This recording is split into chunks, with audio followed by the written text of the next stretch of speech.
No one, no one. Not my mom, not my dad. They were always working. It really wasn't a strong part of my growing up. I really didn't have anyone reading to me. I don't remember my mother sitting down and reading books with me. There was no books, dude. You lucky we had furniture in our house. I grew up in a house with a mother that was a teenager, and my mom was 19 years old, and she had 3 kids, and she was a baby herself.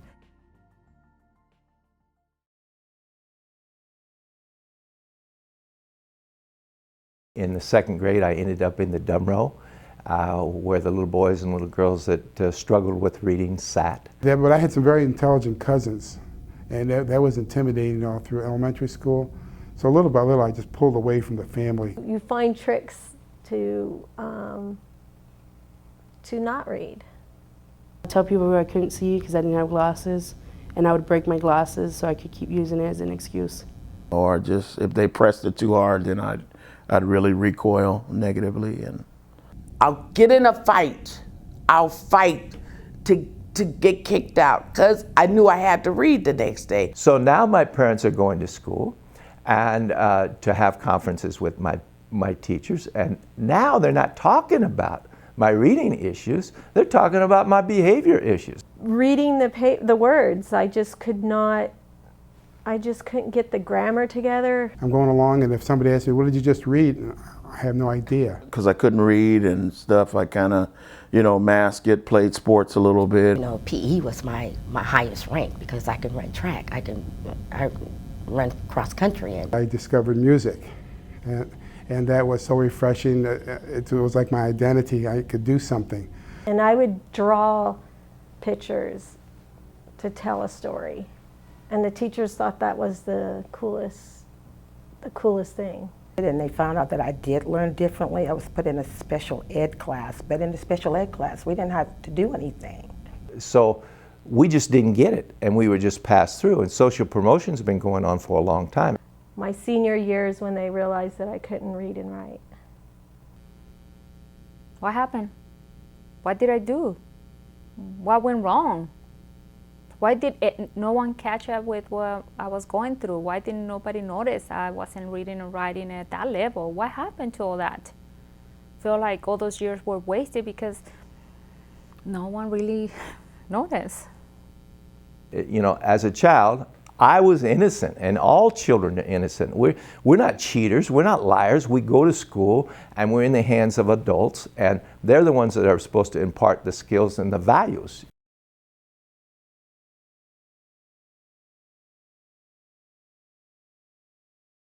It was really hard. Like I said, I didn't want anyone to know about it.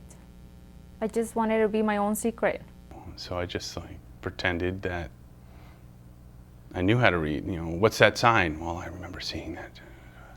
Look back in my mind. Stop. If I wanted to get me a job, or I just wanted to go out and do something, I couldn't do it. I couldn't do it unless somebody come with me and help me do it. Kind of looked for jobs where I didn't have to read a lot. A lot of customer service where I'm talking on the phone or in person. From then on, it was just working as a housekeeper. That was easy. I didn't really have to read. You can't read. You're really an outsider, and it's a subculture that you belong to, and you only have one language, and it's an oral language, and oral languages are limited. It was like this. My world was like this. It was like a box. And I was in the box, and my face was up against the box, and all I could do is look at life pass me by.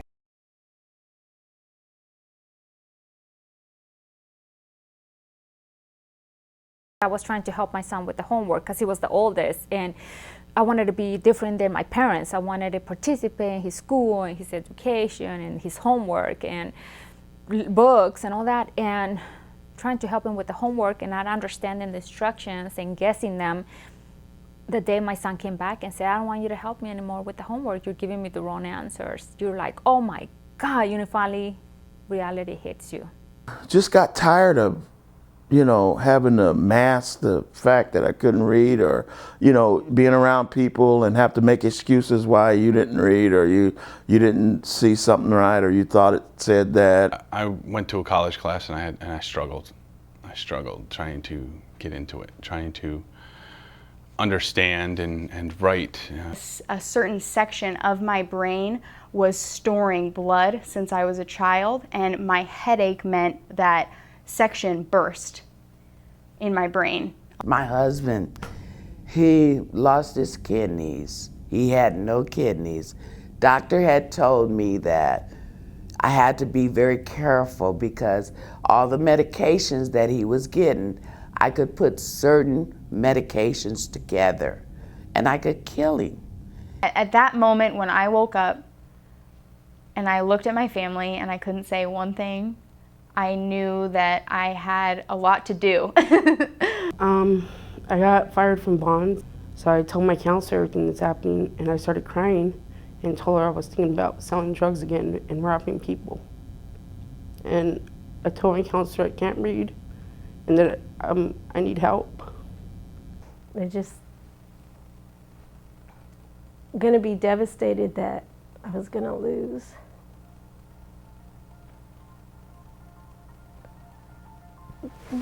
Because I couldn't read, I was gonna lose everything.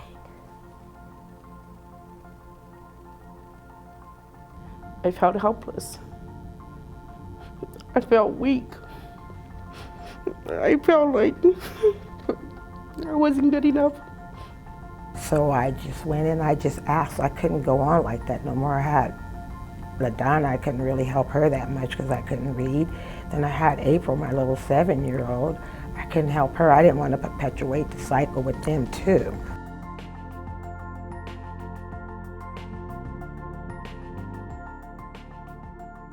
The drama of me telling, my wife is the only person that knows that I can't read. And I'm gonna go tell somebody else, and I don't trust people with that secret. I mean, that's why I guarded that secret. There was nobody I could trust with that, because I knew what they thought about people that didn't know how to read. Blocked in my child's mind, they knew that I was dumb. And I went there, took an assessment on math, reading, writing, and then they came back and said, well, your assessment says that you're in a level, 3rd level. I was in shock. I was like, I survived all these years with a 3rd grade level of reading and writing. When I told my family I couldn't read, they almost passed out. They could not believe it because it's not something you share with people. You just don't. They told me they had a volunteer tutor, someone who was going to volunteer their time twice a week for an hour and a half to teach me to read and write. And she asks me if it's okay if she sticks me in a special class, and I tell her yeah. So she does, and at first I felt like I wasn't like those kids in that class or those adults. But when I figure I should just give them a chance and not judge them like people judge me, it turns out that we actually have a lot of things in common. Oh, when I came from my first class, I felt like I was kindergarten. It was a reading class, and we were learning with phonics. It was like finding the rainbow. And I knew that I was on my way to get help. First of all, I went through a lot of frustration, angry. I felt a lot of times quitting. We were supposed to learn when we were from 5 to 18. We missed that.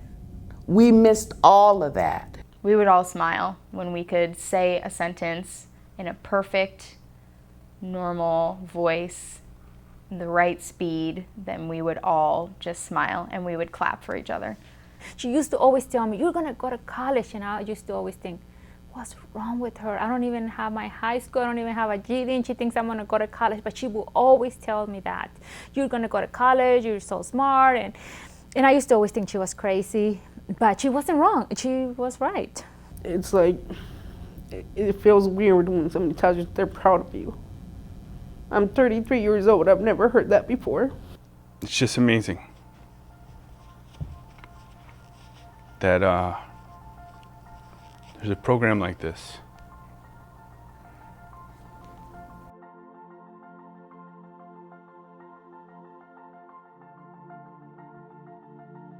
when I learned to read, I said, whoa, my stress is going away. You know, this is really a pretty good life. I'm able to pick up a magazine, pick up a book, go on the internet and research stuff if I wanted to, read my emails. I'm not sure. For me, it would be here. It started here, and right now I'm here, and it can just go and go and go. It's definitely kind of opened that, you know, social butterfly that's been kind of hiding in the cocoon this whole time, so. It's really grounding for me that, you know, I didn't do this by myself, you know. It was a lot of people that put in a lot of work to kind of help me get where I'm at today, and I'm just blessed. It opened this world. It made me stronger, it made me better. And like I was saying, you can tell now the difference between you and someone who's like you hiding it.